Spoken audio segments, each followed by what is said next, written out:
Pinaigting pa ng Philippine National Police ang kanilang cyber patrol upang bantayan ang pagkalat ng fake news kaugnay ng 3 araw na rally na panawagan sa paglaban sa korupsyon.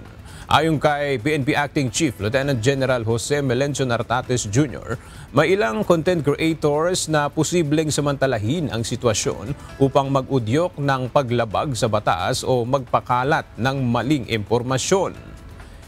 Kinikilala ng PNP ang kalayaan sa pamamahayag, ngunit binigyang diin na hindi saklaw nito ang pagpapakalat ng mga maling ulat.